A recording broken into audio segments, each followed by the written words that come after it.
हरे कृष्णा। तो हमने कल श्लोका 2.59 पढ़ा था। और श्रीमद् भगवद गीता अध्याय 2 से आज हम लोग पढ़ने वाले हैं श्लोक संख्या 2.60। और हमने जो कल पढ़ा था, तो कल बहुत ही महत्वपूर्ण श्लोक हमने पढ़ा था। तो जिसमें हमने सीखा कि हायर टेस्ट ना लेना है। जब हायर टेस्ट मिल जाएगा तो लोअर टेस्ट क्या है, वो ऑटोमेटिक हम उसको छोड़ देंगे। इसलिए हमको क्या करना है, हमेशा हमको हमेशा हायर टेस्ट लेना है। मतलब कि हायर टेस्ट क्या है, हायर टेस्ट है कि भगवान की सेवा। हाँ, भगवान की सेवा हम कैसे कर सकते हैं? भगवान की सेवा हम भगवान का नाम जप करके, भगवान के बारे में सुन के, हाँ, भगवान की कथा का श्रवण करके, और भगवान के नामों का कीर्तन करके, और भगवान की कथा अन्यों को सुना के, ऐसे भी हम कर सकते हैं सेवा भगवान की। और कैसे कर सकते हैं? जैसे भगवान को एक फूल अर्पण करके, हाँ, फूल अर्पण करके भगवान को प्रसन्न कर सकते हैं हम लोग। फल ना, पत्रम पुष्पम फलम तोयम यो में भक्त्या प्रयच्छति। भगवान क्या बोलते हैं कि प्रेम से मुझे अगर आप फूल, फल, पत्ती, हाँ, और जल इसमें से अर्पण करोगे तो भी मैं प्रसन्न रहूंगा। अगर आपके पास कुछ भी नहीं है, खाली एक पानी में एक तुलसी पत्र डाल के मुझे अर्पण करो, तो उससे मैं क्या होऊंगा, मैं प्रसन्न हो जाऊंगा आपके ऊपर। ऐसा भगवान कहते हैं। तो ये हमने देखा। तो ये सब क्या है, तरीके हैं जिससे कि हम लोग कृष्ण कॉन्शियस बन पाएंगे ना, कृष्ण भावना भवित बन पाएंगे। और उसके बाद फिर हम लोग धीरे धीरे आगे का हम लोग आगे बढ़ते जाएंगे। और जो लोअर टेस्ट है ना, जैसे लोअर टेस्ट क्या है कि किसी की आसक्ति है नॉनवेज खाने की ना, तो वो अपने आप उसका उसमें से इंटरेस्ट ही चला जाएगा ना। क्यों? क्योंकि जब हम भगवान क्या है, जैसे कल हमने पढ़ा था, भगवान है सूर्य सम ना, कृष्ण है सूर्य सम, माया है अंधकार, जहाँ माया तहाँ नहीं, जहाँ कृष्ण तहाँ नहीं माया अधिकार।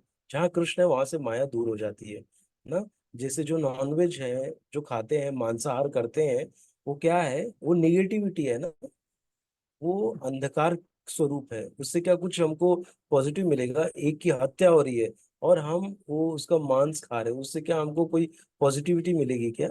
नहीं मिलेगी। उससे हमको कुछ भी पॉजिटिविटी नहीं मिलने वाली है ना। तो इसीलिए हमको जब कृष्ण आ जाएंगे तो वो सब चीजों से ऑटोमेटिक हमारा इंटरेस्ट क्या हो जाएगा, खत्म हो जाएगा। इसीलिए हमको भगवान की प्रसन्नता के लिए ना हमको कार्य करना चाहिए ना। भगवान को जो अच्छा लगता है हमको वो करना चाहिए। और भगवान को क्या अच्छा लगता है वो हमको कैसे पता चलेगा? जब हम भगवान की भगवत गीता जो भगवान बोले हैं उसका श्रवण करेंगे, और भगवान के बारे में हम जितनी कथा सुनेंगे, उससे हमारा भगवान के प्रति हमारी श्रद्धा बढ़ेगी। और जो भी निगेटिविटी है सारी दूर होगी ना। तो ये सब चीजों के ऊपर कल हमने विस्तृत चर्चा की। अगर कोई ये नहीं सुन पाया, सुनना ज्यादा चाहते हैं इसके बारे में, तो कृपया करके कल का हमारा मेरा जो यूट्यूब पे भी मैंने डाला है उसका वीडियो आप देखिए। और या तो school.kidsLifestyleHub.com ना, इस वेबसाइट पे भी वीडियोस अपलोड होते हैं, तो वहाँ पे भी अवेलेबल रहता है। ठीक है, तो अभी मैं स्क्रीन शेयर करता हूँ और आज का श्लोक हम लोग पढ़ेंगे। और हर सेशन में शुरुआत के 5 मिनट और लास्ट का 5 मिनट वहाँ पे मैं समरी देता हूँ ना। तो प्लीज़ आप लोग वो भी, अगर किसी के पास समय नहीं है, कोई आगे चल के और देखेगा ये वीडियो, तो आप लोग कृपया करके पहला 5 मिनट और लास्ट का 5 मिनट जरूर देखिएगा। हाँ? तो अभी हम लोग आज का श्लोक देखेंगे। मैं स्क्रीन शेयर करता हूँ अपनी।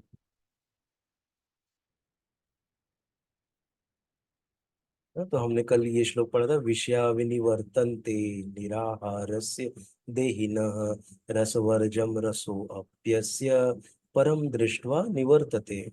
ये हमने पढ़ा था कि देहधारी जीव इंद्रिय भोग से भले ही निवृत्त हो जाए, पर उसमें इंद्रिय भोगों की इच्छा बनी रहती है।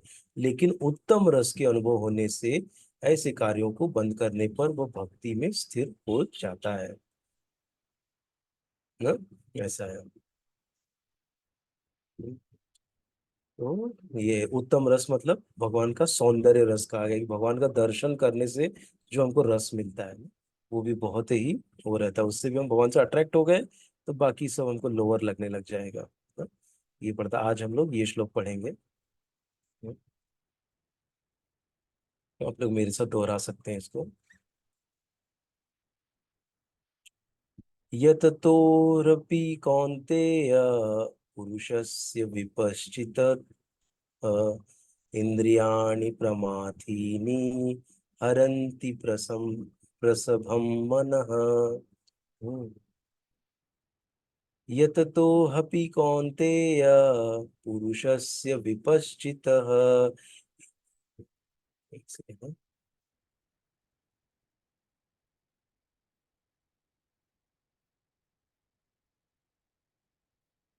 यत तो अपि यत यतत हि अपि कौन्तेय पुरुषस्य विपश्चितः इंद्रियाणि प्रमाथीनि हरन्ति प्रसभं मनः। हम्म। तो ऐसे हमको इसको इसको उच्चारण करना है। जैसे कोई देखो, यत तो अपि, इसको देखो कैसे लिखा है, यतत ही अपि। यतत ही अपि कौन्तेय पुरुषस्य विपश्चितः इंद्रियाणि प्रमाथीनि हरन्ति प्रसभं मनः। ना, तो जैसे हम लोग हर वीक में 5 से 6 या 7 श्लोका करते हैं, तो हम लोग इसको ना कहीं पे आप लिख लीजिए, लिख लिया करिए। और इसको कहीं तो पौष्टिक रहता है जो, उस पे पोस्टिट पे लगा के उसको चिटका देने का अपने फ्रिज पे या कहीं पे, और उसको पूरे हफ्ते भर पढ़ते रहने का, याद करते रहने का। तो इससे क्या होगा, हमको ये जो श्लोकास हैं ना वो याद हो जाएंगे। और श्लोका याद होने से हमारी बुद्धि भी बड़ी तीक्ष्ण बनती है, बहुत तेज बुद्धि होती है। हाँ? ऐसे तो इसलिए श्लोका हमको याद करने चाहिए। ठीक है, प्रयास करिए आप लोग श्लोक याद करने का। 4 बार 5 बार इसको पढ़ेंगे ना, ये श्लोक याद हो जाएगा। फिर उसको क्या करना है, खाली आपको रिकॉल करना है। फिर से उसको रिपीट करके पढ़ना है। ठीक है। तो जैसे जो बच्चे लोग ज्वाइन कर रहे हैं, तो उनके लिए है कि आप लोग, या फ्यूचर में कोई देखेगा तो आप लोग श्लोका को मेमोराइज करिए। इससे आपकी बुद्धि बहुत तीव्र होगी, बहुत, आप जो भी याद करोगे आपको तुरंत याद हो जाएगा। हाँ? ऐसे, क्योंकि ये एक तो भगवान का है और संस्कृत है ऐसा, हाँ, जिससे बुद्धि बहुत प्रकांड और बहुत तेज हो जाती है हमारी। ठीक है। अभी हम लोग वर्ड टू वर्ड मीनिंग देखेंगे। यततः, प्रयत्न करते हुए, ही निश्चय ही, अपि के बावजूद, कौन्तेय हे कुंती पुत्र, पुरुषस्य मनुष्य की, विपश्चितः विवेक से युक्त, इंद्रियाणि इंद्रियां, प्रमाथीनि उत्तेजित, हरंती फेंकती है, प्रसभम बल से, मनः मन को। हे अर्जुन, इंद्रियां इतनी प्रबल तथा वेगवान है कि वे उस विवेकी पुरुष के मन को भी बलपूर्वक हर लेती है, जो उन्हें वश में करने का प्रयत्न करता है। फिर से पढ़ते हैं एक बार। हे अर्जुन, इंद्रियां इतनी प्रबल है, प्रबल तथा वेगवान है कि वे विवेकी पुरुष के मन को भी बलपूर्वक हर लेती हैं, जो उन्हें वश में करने का प्रयत्न करता है। ना, जैसे हमने देखा था ना कि कैसे जो मन है वो क्या है ना, मन जो है लगाम है। ना, लगाम किसकी है, उसमें 5 घोड़े बंधे हुए हैं। 5 घोड़े किसको रिप्रेजेंट कर रहे हैं, इंद्रियों को। ना, हमारी 5 इंद्रियां हैं, और 5 इंद्रियों को कंट्रोल कौन कर रहा है, लगाम। ना, जो घोड़े का जो रथ की लगाम होती है ना, उसको कंट्रोल करता है।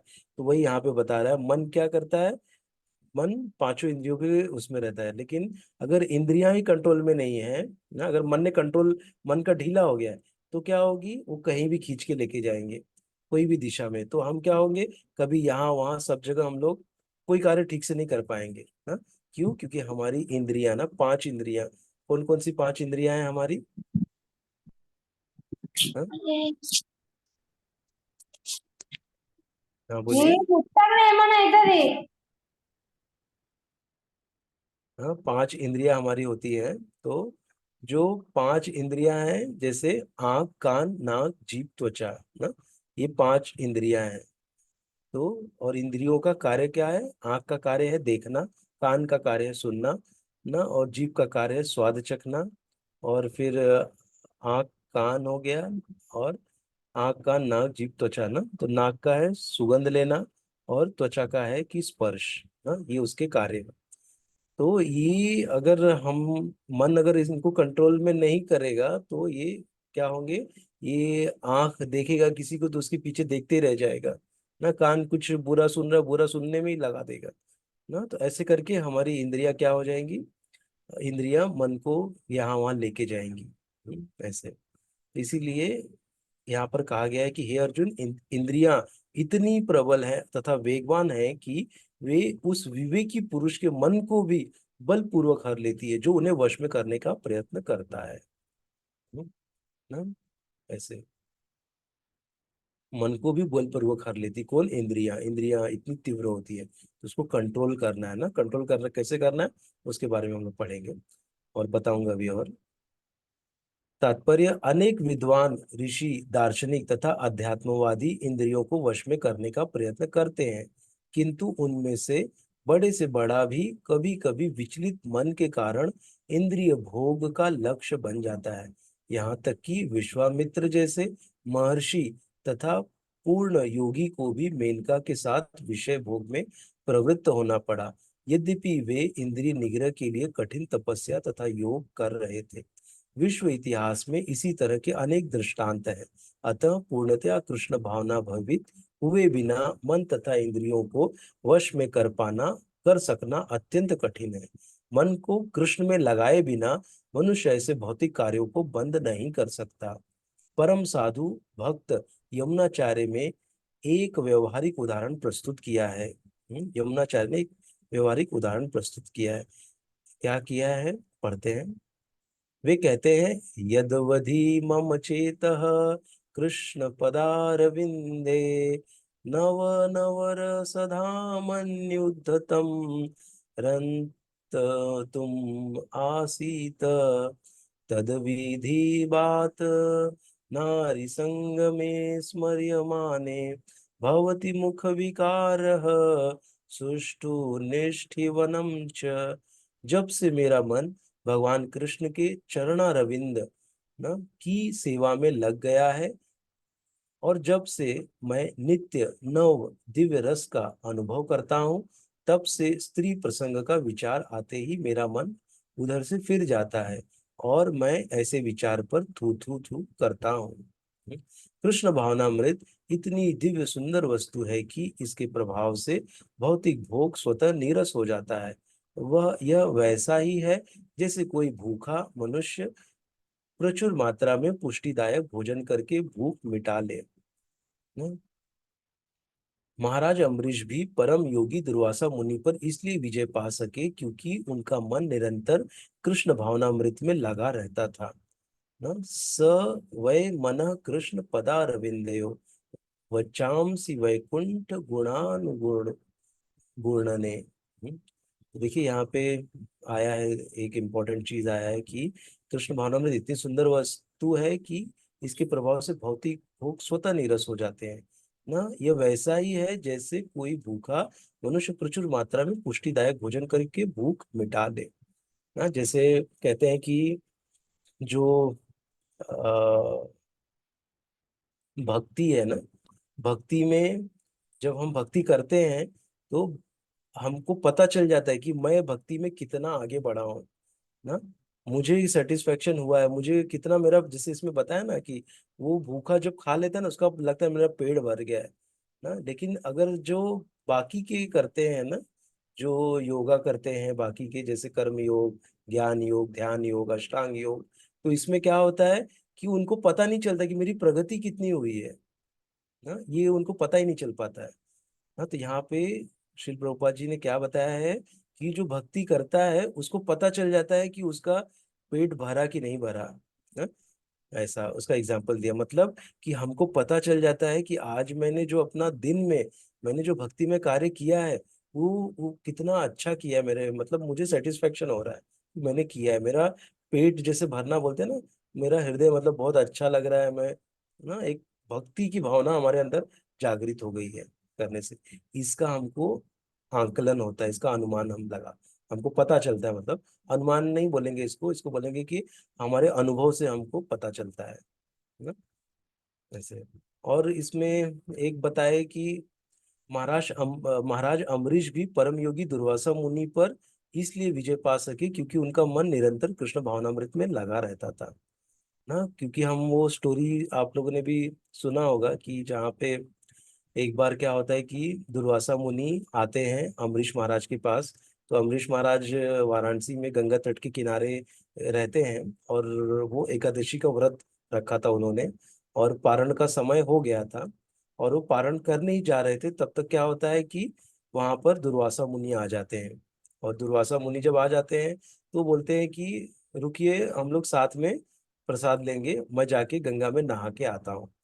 और जब वो गए न गंगा में, गंगा जी में नहाने, डुबकी लगाई और नहा के वो बाहर आए, और देखा कि, और तब तक क्या हो रहा था कि पारण का एक समय होता है ना, उस समय में ही हमारा उपवास का जो है वो ब्रेक करना रहता है। तो ये देखी कि अरे, और उन्होंने निर्जला रखा था ना, और फिर वो देखी कि अरे अब ये तो लेट हो जाएगा, इनको लेट हो रहा है, और पारण का समय निकला जा रहा है, मुझे मेरा फास्ट ब्रेक करना है ना, मुझे मेरा उपवास को तोड़ना है। तो वो क्या करते हैं कि वो पानी पी लेते हैं ना। तो पानी पीने से क्या हुआ, उपवास तोड़ा भी, उपवास नहीं भी तोड़ा, ऐसे करके, जिससे कि जो दुर्वासा मुनि है उनको क्रोध ना आए, इसलिए वो ऐसा पी लेते हैं ना, पानी पी लेते हैं। और क्योंकि उन्होंने निर्जल उपवास रखा था, तो पानी पी के उपवास उनका टूट गया, लेकिन उन्होंने अन्न नहीं खाया था। ऐसे तो फिर जब दुर्वासा मुनि आए, तो दुर्वासा मुनि जब आए तो देखा, उनको पता चल गया, दुर्वासा मुनि तो अंतर्यामी थे, उनको पता चल गया कि इन्होंने अपना उपवास ब्रेक कर दिया। तो वो बहुत गुस्सा हो गए, और क्रोध जब आए, जैसे ही देखे उनको बहुत क्रोधित हो गए, और बोले कि, और उन्होंने अपने सर से बाल निकाला और जोर से मारा, जमीन पे बाल पटक, तोड़ के जमीन पे फेंका, उसमें से एक राक्षस पैदा हुआ ना, और बोले कि इसको मारो अम्बरीश महाराज को। तो जैसे ही वो मारने गया, वहां पे क्या हो गया कि भगवान ने तुरंत किसको भेजा, अपने सुदर्शन चक्र को भेजा, और सुदर्शन चक्र ने सीधा उसको मार दिया, वो जो राक्षस था, जो उनके बाल से पैदा किए थे एक को, तो उसको मार दिया। और फिर वो जो सुदर्शन चक्र है, वो किसके पीछे पड़ गए, वो दुर्वासा मुनि के पीछे पड़ गए, और वो दौड़ने लगे उसके पीछे पीछे पीछे, और ये सब जगह दौड़ भागने लगे, बचने लगे।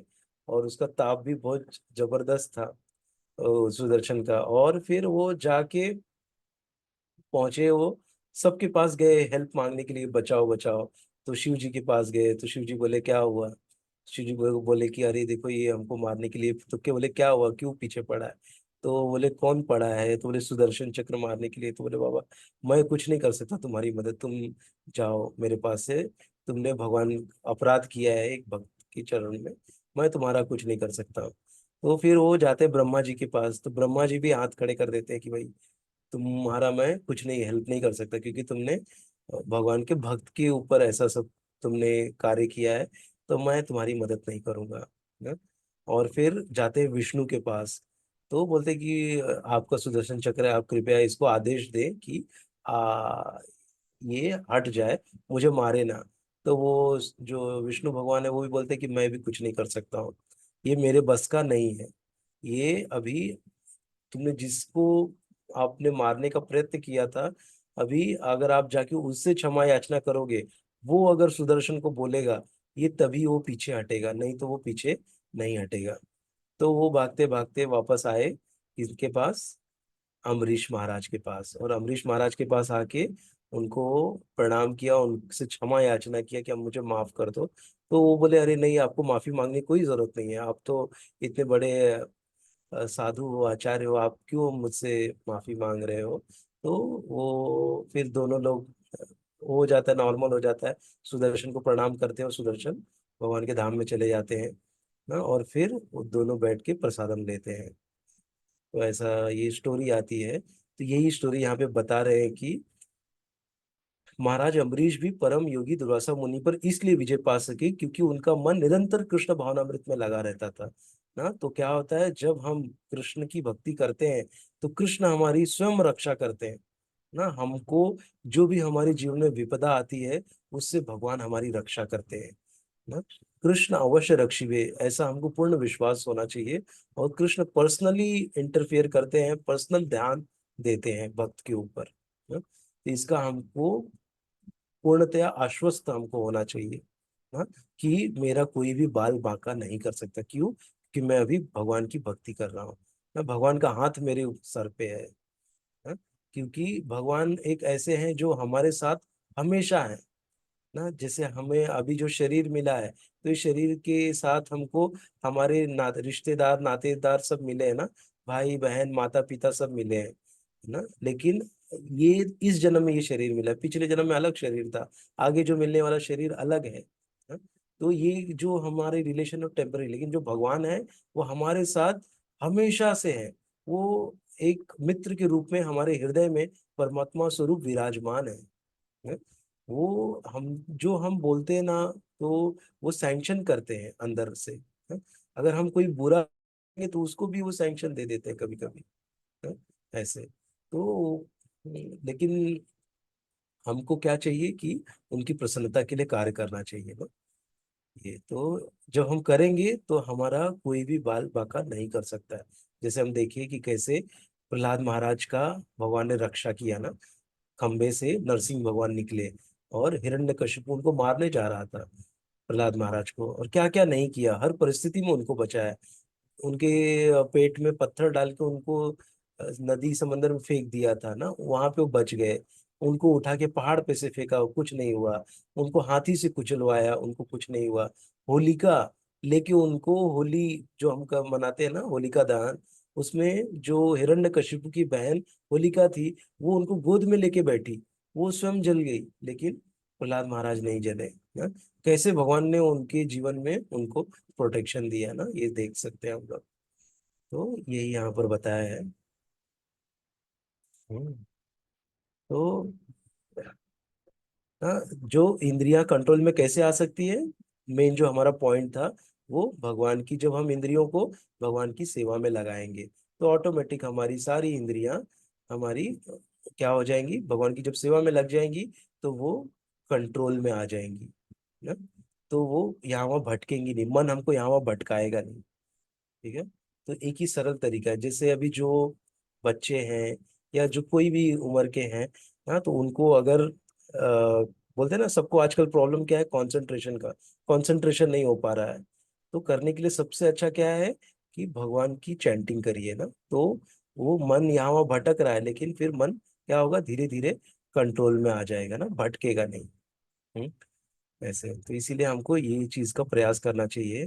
और और ऐसे भक्ति में कार्यों में अपने मन को जब लगाएंगे तो बाकी इंद्रियां ऑटोमेटिक आएंगी ना। पहले तो हमको मन पे विजय पाना है, और मन पे विजय कैसे आएगा, मन को भगवान श्री कृष्ण की दर्शन करने में, सेवा करने में ऐसे लगाएंगे तब ना। और इंद्रियों को भी ऐसी सेवा करने में, जैसे मन बताता हूँ कि फूल चढ़ाओ भगवान को। जैसे अभी कोई हो सकता है कि किसी के घर में अभी भी जैसे लहसुन कांदा खाते हैं ना, नॉर्मल है हमारे सबके घर में, मतलब खाते हैं ना सब लोग।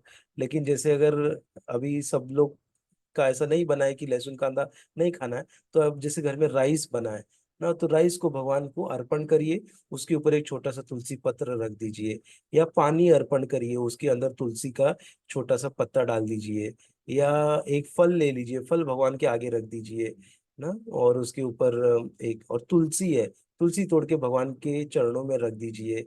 जो भी एक छोटा फोटो भी होगा आपके पास, तो आप जैसे आपका स्टडी टेबल है ना, या आपका आप जहाँ बैठ के आप जपा करते हैं या करते हैं, वहां पे एक छोटा भगवान का फोटो होगा, वो फोटो के आगे आप तुलसी या फल रख सकते हैं, उसके ऊपर तुलसी रख सकते हैं ना, पानी रख सकते हैं। तो ऐसे करने से क्या होगा, भगवान प्रसन्न होते हैं, और हमारा जो मन है वो स्थिर होगा भगवान की, क्योंकि अभी हम सेवा करना चालू कर दिए हैं।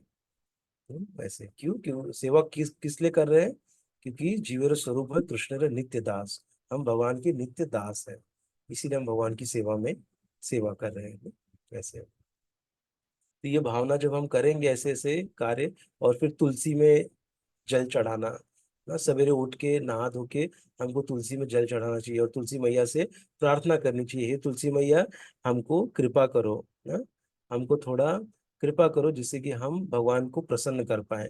तो तुलसी माँ भी हमारी बहुत हेल्प करेगी, उससे भी हमारा दिमाग और ये सब स्थिर होगा, भगवान में हमारा मन लगेगा ना। कृष्ण कैसे बोल रहे हैं ना, अर्जुन बोल रहे हैं ना कि ये इंद्रियां बड़ी वेगवान है, इसको कंट्रोल करना इतना आसान नहीं है। लेकिन आसान कैसे हो जाता है, जब हम उसको कृष्ण भावनामृत में लगाते हैं ना, कृष्ण की सेवा में लगाते हैं इंद्रियों को, तब इंद्रियां ऑटोमेटिक कंट्रोल में आ जाती हैं। ठीक है। और प्रैक्टिकली कैसे अप्लाई कर सकते हैं वो हमने डिस्कस किया ना, फूल और ये सब चढ़ा के, या कान से भगवान की कथा सुन के ना, और आंखों से भगवान का दर्शन करके। जरूरी नहीं कि आपको हमेशा मंदिर में जाके दर्शन करना है। आपका जो भी एक फोटो है ना भगवान के, वहां पे लगा सकते हैं, या जहाँ पे आप ज्यादा समय व्यतीत करते हैं वहां सामने फोटो लगा लीजिए। जैसे अभी जो माताएं हैं जो किचन में सेवा करती हैं, किचन में एक फोटो लगा लीजिए ना। ऐसे तो कभी कभी क्या होता है कि कुछ चीजें जैसे आपको चीखनी होती है, तो आप तुरंत वहीं पे भगवान को ऑफर करके आप वहां पे वो चीख भी सकती हैं ना। ऐसे भी कर सकते हैं आप लोग। तो एक छोटा सा फोटो लेके आप रख सकते हो किचन में, या बच्चे जो है वो स्टडी टेबल पे एक भगवान का फोटो लगा के देख के भगवान का स्मरण होते रहेगा ना। जैसे अगर हम किसी हीरो हीरोइन का फोटो लगाएंगे ना, तो हमको हमारी चेतना भी वैसी हो जाएगी ना। किसी हीरो को देखेंगे तो हमारी चेतना, हीरोइन को देखेंगे तो हमारी चेतना कैसी हो जाएगी, और वहीं अगर हम भगवान को देखेंगे तो हमारी चेतना कैसी हो जाएगी ना। कितना तुरंत शुद्धता आ जाएगी ना हमारे मन में ना, जो भी मलिनता है तुरंत दूर हो जाएगी। तो इसीलिए फोटो बहुत वहां पर काम करता है ना, क्योंकि भगवान इतने सुंदर हैं, हम उनको देखेंगे हमको भगवान का स्मरण हो आएगा ना। तो ऐसे करके हम अपनी इंद्रियों को कंट्रोल में कर सकते हैं। और पूरी भगवत गीता भगवान इसीलिए सुनाए हैं जिससे कि हम मन में कंट्रोल करें, मन के ऊपर हमारा कंट्रोल हो गए। इसीलिए पूरी भगवत गीता सुनाई है, क्योंकि जिसने मन को जीत लिया वो पूरा जग जीत सकता है ना। ये भी है ना, ये नोट कर लीजिए पॉइंट, कि जिसने मन को जीत लिया पूरा जग जीत सकता है। मन ही हमारा शत्रु है, मन ही हमारा मित्र है ना? अगर मन को हम सही से इस्तेमाल करेंगे, सही चीजों में करेंगे, तो मन हमारा मित्र बन जाएगा। नहीं तो मित्र हमारा, मन हमारा शत्रु रहेगा, वो हमको खाली भटकाते रहेगा। है ना? इसीलिए या तो आप कृष्ण के लिए कार्य नहीं करेंगे तो आप माया के लिए कार्य करेंगे ना। माया मतलब क्या, कि आप गलत कार्य करते रहेंगे ना? जो सही नहीं है वो कार्य करेंगे ना। वैसे ठीक है, तो हमको दो कार्य मतलब दो में ही कार्य कर दिया, तो कृष्ण के लिए कार्य करो या माया के लिए कार्य करो ना। अगर हम कृष्ण के लिए कार्य नहीं कर रहे हैं तो बट नेचुरली आप माया के लिए ही काम कर रहे हैं, ऐसा। ठीक है, तो ये है कृष्ण भावनामृत। तो धीरे धीरे हम इसको सीखेंगे कि कैसे हमको कृष्ण के लिए कार्य करना है, कृष्ण के लिए कैसे हम कार्य कर सकते हैं ना। तो ऐसे ऐसे हम लोग हर इसमें डिस्कस करते रहेंगे, एक एक फॉर्मूला हमको पता चलते रहेगा। ठीक है, तो आज हम लोग यहीं तक करते हैं। किसी को कोई प्रश्न है तो आप लोग पूछ सकते हैं।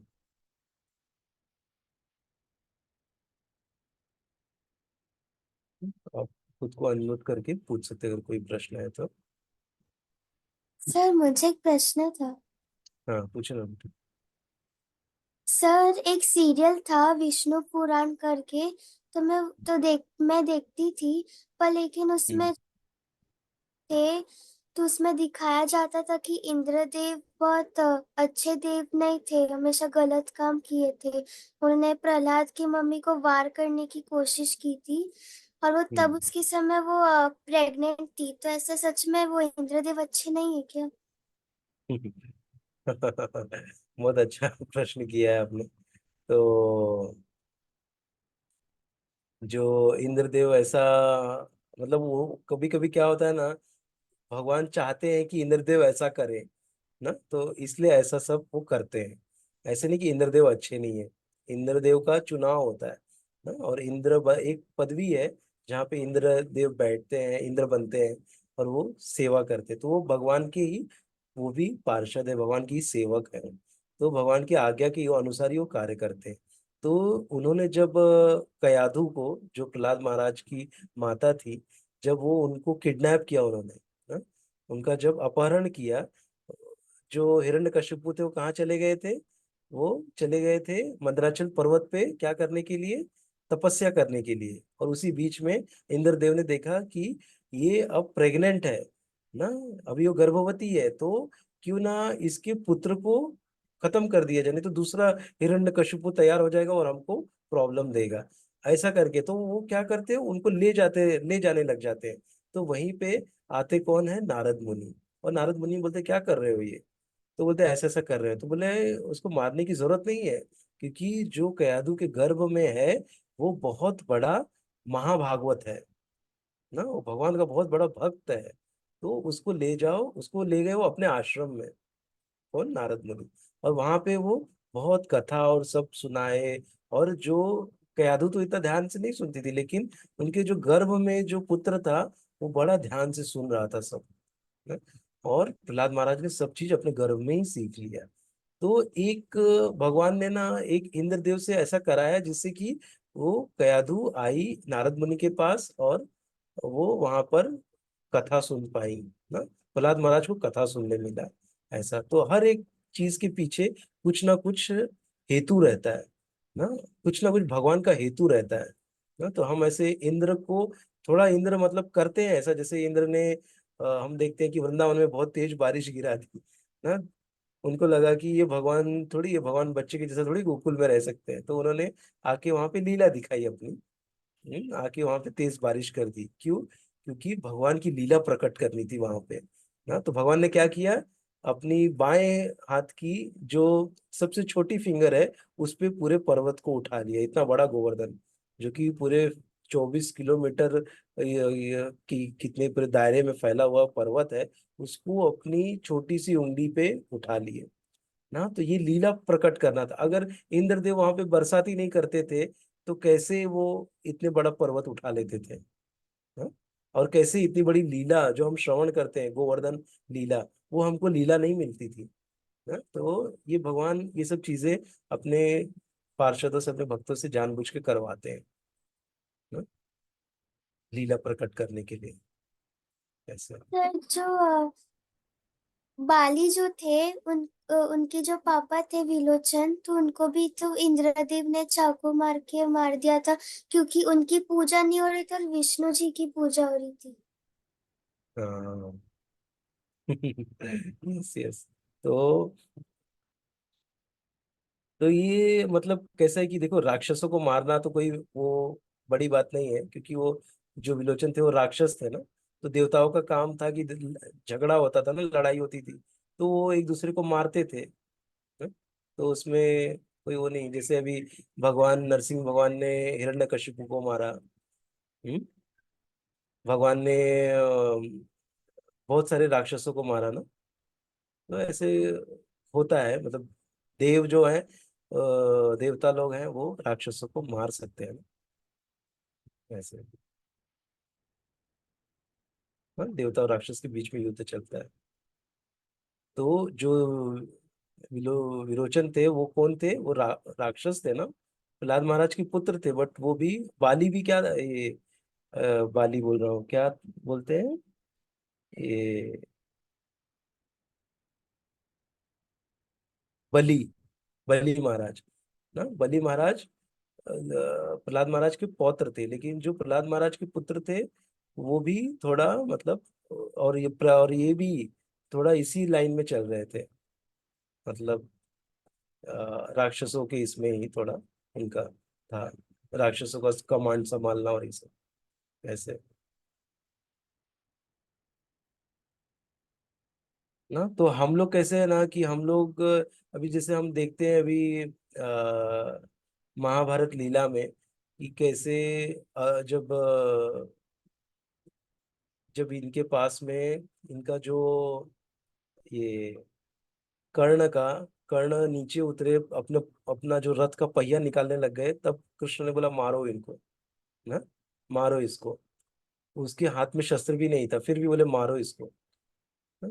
तो हम बोलेंगे कि अरे ये तो कृष्ण ने गलत किया, ऐसा नहीं करना चाहिए था, या द्रोणाचार्य को मरवा दिए ना। तो ये सब भगवान है, भगवान कुछ भी कर सकते हैं ना, भगवान की लीला है ये सब, करवा करते हैं भगवान है ना। दिन को रात कर देंगे, रात को दिन कर देंगे। हम्म? सही को गलत, गलत को सही कर देंगे। तो उनका जो लीला है वो सब बहुत हमारे समझ के परे है। लेकिन भगवान की कृपा से, गुरु की कृपा से हम थोड़ा थोड़ा भगवान के बारे में समझ सकते हैं। आप अच्छा स्टडी कर रहे हो एकदम। ना, और कभी कभी क्या होता है कि हमारा जो टेलीविजन है ना, वो थोड़ा हमारे जो देवी देवताओं को थोड़ा अलग भी दिखा देते हैं। जैसे नारद मुनि का कैरेक्टर कैसे बहुत कॉमेडियन कैरेक्टर बना दिया है ना, तो ये भी थोड़ा गलत है। तो वो लोग जानबूझ के सबको हंसाने के लिए उनका एक कैरेक्टर ऐसा बना दिया है कि ये कॉमेडियन है। नहीं, पर जो हमारे नारद मुनि हैं बहुत बड़े आचार्य हैं, और उनकी कृपा से बहुत लोग भक्त बने हैं ना। उनकी कृपा बहुतों के ऊपर है, प्रहलाद महाराज, ध्रुव महाराज, तो ये लोग सब नारद मुनि के ही शिष्य हैं। व्यास देव, ना व्यास देव को श्रीमद् भागवतम लिखने का किन्होंने प्रेरणा दी? नारद मुनि ने ना। व्यास देव के गुरु थे नारद मुनि। तो ऐसे बहुतों के गुरु नारद मुनि है, लेकिन उनका कैसा कैरेक्टर बना दिया है ना हमारे टीवी चैनलों ने ना। तो ये सब जो बनाते हैं ना, तो ये पूर्णतया सत्य नहीं रहता, पूर्णतया ये हमारे शास्त्रों के ऊपर पूर्णतया आधारित नहीं रहता। कुछ ना कुछ ये लोग उसमें अपना मिलाते भी हैं ना, ज्यादा वो करने के लिए, अपना चैनल चलाने के लिए, ज्यादा दिन तक उसको पब्लिक देखते रहे, तो इसलिए भी ये सब करते हैं। तो हमको ये सब चीजों की से थोड़ा समझ के करना चाहिए, इसलिए हम कहते हैं कि शास्त्रों को हमको पढ़ना चाहिए। जैसे जो पहला रामायण बना था, वो एकदम बहुत अच्छे से उसको बनाया गया था ना, रामायण को एकदम। महाभारत जो था पहले का पुराना वाला ना, तो उसमें से आप जैसे भगवत गीता के जो बताया है वो सुन सकते, यूट्यूब पे वो भी है। तो उसमें बहुत अच्छे से सब डिक्टेट किया है, बताया है। ठीक है।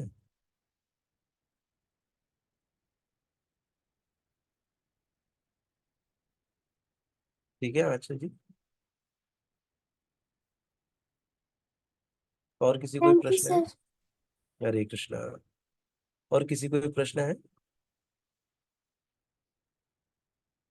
तो हम हरे लोग कृष्ण प्रभु। ये, हाँ हरे कृष्णा। हरे वो कृष्णा। खाली ये कंफर्म करना था कि जो ऐसे आपने बोला कि थोड़ा पहले बता रहे थे कि भगवान भक्तों की सहायता करते हैं। जैसे आप बताए कि प्रभु जी ने एकादशी का व्रत किया था, लेकिन हम्म बिना ब्राह्मण भोजन के उन्होंने ये किया, तो भगवान कोई ना कोई लीला करके उन्हें बचा लिया सुदर्शन चक्र के थ्रू।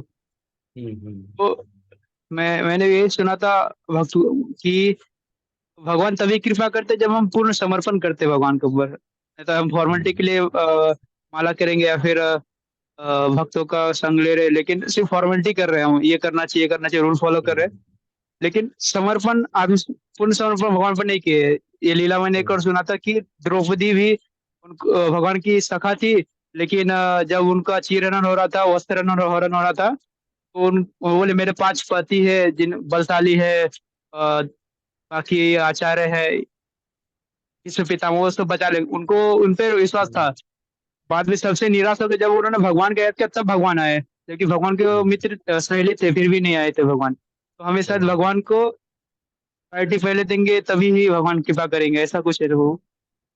हाँ, बहुत अच्छा प्रश्न पूछा गुरु जी। तो इसमें कैसा है ना कि जैसे आपने बोला ना कि एकदम पूर्णतया जो समर्पण रहेगा, क्या भगवान उसी को हेल्प करते हैं ना। तो वो कैसा है कि प्रभु जी, कि अभी जैसे हम लोग अभी चालू किए हैं ना, तो धीरे धीरे हमको पता चल रहा है ना। तो भगवान कैसे है कि अभी धीरे धीरे हम हमको आकर्षित कर रहे हैं अपने ऊपर ना। तो भगवान भी हमारे साथ, जैसे हम एक कदम चलते हैं भगवान के पास, भगवान 10 कदम हमारे पास आते हैं चल के। हाँ, ऐसा भी कहते हैं कि भगवान का 10 कदम हमारे मतलब 10 कदम उनका एक ही कदम है, एक्चुअली एक ही कदम से चल के आते हैं। ऐसा तो भगवान का ये आदान प्रदान है, जितना हम जाएंगे भगवान भी वैसे ही रेसिप्रोकेट करते हैं हमारे साथ में ना। लेकिन जो आप फॉर्मेलिटी का वर्ड बोले, तो फॉर्मेलिटी हमको नहीं करनी चाहिए ना। फॉर्मेलिटी हम बाहर के जगत में बहुत ही जगह बहुत कुछ फॉर्मेलिटी की है, यहाँ पे फॉर्मेलिटी बिल्कुल नहीं करनी है। यहाँ पे जो है एक्चुअल करना है ना। यहाँ पे ये नहीं कि बस किसी को हम प्रसन्न करने के लिए हम कर रहे हैं, नहीं। यहाँ पे आपका और भगवान का यहाँ पे डायरेक्ट संबंध स्थापित हो रहा है। तो यहाँ पे आपको कोई फॉर्मेलिटी नहीं करनी है, किसी को दिखावा नहीं करना है आपको। आपको भगवान की प्रसन्नता के लिए कार्य करना है, बस इतना ही है ना। और वो किसी को बताना भी नहीं है आपको, आपको अपने मन में ही उसको रखना है ना। किसी को बताने की जरूरत नहीं कि बताएंगे तो आपको बहुत अच्छा वो मिलेगा, नहीं किसी को बताएं। अंदर भगवान है ना, भगवान जान रहे हैं ना आपके अंदर क्या चल रहा है। आप नहीं भी बोलेंगे तभी भगवान सब जान रहे हैं आपके बारे में, ऐसा है। तो ऐसे फॉर्मेलिटी का यहाँ पे प्रश्न नहीं आता है, बिल्कुल हमको फॉर्मेलिटीज ऐसी करना ही नहीं चाहिए, कि आध्यात्मिक जगत में सब सत्य है, तो हमको हमेशा सत्य बोलना है और सत्यता के हिसाब से रहना है। ये नहीं कि यहाँ पे ऐसा हो फिर अगले जगह दूसरी जगह वैसा हो गया, नहीं, सब जगह हमको वैसा ही रहना है, सिंपल और वैसा। और एक That's true। लास्ट में आप, और लास्ट में क्या ये बोले थे बड़े आप, एक लास्ट में नहीं, क्या वही बोले कि थे? पूर्ण समर्पण, वो द्रौपदी का एग्जांपल जो बोला था हाँ, कि द्रौपदी का, हाँ हाँ, यस वो यस। उनके कृष्ण के करीब भी थे, वो कृष्ण की सही सखा सहेली थी वो हाँ, तो फिर भी को लगा कि पांच मेरे यस पति है समझ गए। वो महा, हाँ तो हाँ श्रेष्ठ है, समझ मुझे गए, वो यस बचा लेंगे। हाँ को उस पर विश्वास यस। था। लास्ट में कृष्ण के पास गया तब कृष्ण ने उनकी मदद किया, तो समर्पण लास्ट में हुआ तब वो आया ऐसा। हाँ हाँ, सही है। तो कैसा है कि अभी सबका लेवल भी अलग अलग है ना, सबका लेवल एक जैसा तो नहीं रहता ना। अभी जैसे आप जितनी भक्ति कर रहे हैं उतने में आप अभी आपकी भक्ति में आप पूर्ण हो, समझ रहे हो ना। अभी जब जैसा लेवल आपका बढ़ेगा तो आपका और बढ़ते जाएगा ना। अभी आप जैसे अभी अभी हम देखते हैं, जैसे एग्जाम्पल गिलहरी का एग्जाम्पल आता है ना। जैसे वानर सेना 500 किलो का पत्थर ले जाके वो सेतु पे डाल रही थी ना, लंका का जो सेतु बन रहा था उस पे। लेकिन गिलहरी एक छोटा सा पत्थर लेके जाके डाल रही थी। तो आप बोलोगे नहीं, ज्यादा काम बड़ा काम तो वो लोग ने किया ना। लेकिन राम भगवान क्या बोलते हैं कि गिलहरी ने दोगुना काम किया। क्यों, कैसे? गिलहरी ने उसकी क्षमता से दोगुना वजन उठा रही थी। तो आप जैसे 500 उठा रहे थे लेकिन आपकी क्षमता 1000 किलो उठाने की थी, लेकिन आप 500 ही उठा रहे थे। गिलहरी की क्षमता थी खाली 50 ग्राम उठाने की, वो 100 ग्राम उठा के पत्थर ले जाके डाल रही थी ऐसे। तो बोले उनका श्रेय उनका ज्यादा वो था ना। तो हम ऐसा नहीं समझ सकते कि जो हम बोलते हैं ना कि हमारी भक्ति उनकी भक्ति बहुत ज्यादा है या हमारी भक्ति कम है ना, ऐसे नहीं है। तो हमारी भक्ति अपने आप में, हमारी भक्ति भी पूर्ण है ना। हम जिस हिसाब से चल रहे हैं, जिस हिसाब से हमको जितना अभी भगवान ने दिया है उसके हिसाब से हम उतना कर रहे हैं और ज्यादा करने का प्रयास कर रहे हैं ऐसे। हम्म। लेकिन भगवान के लिए हमको भीख मांगना पड़ेगा। अगर हम कहीं फंस रहे हैं तो भगवान को आवाज लगानी पड़ेगी ना, तब भगवान हमको हेल्प करने के लिए आएंगे ऐसे। तो ये है। है ना, तो हरे कृष्ण, बहुत अच्छा सबने प्रश्न उत्तर किया। तो ऐसे प्रश्न करने से बहुत जो सुनते हैं उनको सबको लाभ मिलता है। तो ऐसा कोई भी आपका प्रश्न रहे तो पूछा करिए। ऐसा नहीं कि मैं मेरा अभी के कॉन्शियसनेस के हिसाब से मैं जवाब दे रहा हूँ, इसके बहुत अलग अलग जवाब भी हो सकते हैं ना। ऐसे जैसे से हमारा कॉन्शियसनेस, हमारी चेतना जैसे से विस्तार होती है, वैसे वैसे हमको भगवत गीता और इन इन कहानियों के पीछे या इन जो हम लोग ये सब पीछे का और क्या मर्म है वो हमको और आगे चल के और पता चलेगा ना। जितना हमारी मतलब भगवान के जितना हम करीब आते जाएंगे, जितना हम शुद्ध होते जाएंगे, उतना हमको ये सब चीजों के बारे में और पता चलते जाएगा ना। और भगवान का कैसे है कि एक एक कर्टन भगवान धीरे धीरे हटाते हैं, पर्दा ना एक साथ आपको नहीं पूरा दिख जाएगा। धीरे धीरे आपके आपके प्रश्नों के उत्तर जो आप जिज्ञासा करेंगे वो आपको किसी लेक्चर में जाके कहीं सुन रहे हैं वहां पे उसका उत्तर मिल जाएगा। आप ये करके देखिए, कोई भी प्रश्न के बारे में सोचिए, देखिए आपको कल उसका उत्तर मिल जाएगा है? ऐसे। तो ये थोड़ा आप लोग प्रयास करिएगा सुनने का और ये करने का। मतलब प्रश्न एटलीस्ट क्या प्रश्न आ रहे हैं उसको लिखा करिए ना, कहीं नोट्स में लिख लीजिए, या जैसे सैमसंग नोट या आईफोन का नोट रहता है ना, उसमें नोट कर लीजिए जैसे प्रश्न आ रहे हैं। और प्रश्न क्या रहते हैं, उनका निवारण होना चाहिए। अगर प्रश्नों के उत्तर नहीं मिलेंगे तो प्रश्न राक्षस के जैसे रहते हैं, वो हमारी प्रगति नहीं होने देंगे, वो हमको भगवान से दूरी रखेंगे। क्यों? प्रश्न है मतलब क्या है कि हमको थोड़ा शंका है ना? तभी हमको थोड़े प्रश्न आते हैं। तो प्रश्नों का निवारण होना बहुत जरूरी, तब हम भगवान के और नजदीक आ जाएंगे, एकदम क्लोज आ जाएंगे। क्योंकि हमारे को प्रश्न नहीं आ रहे ऐसे।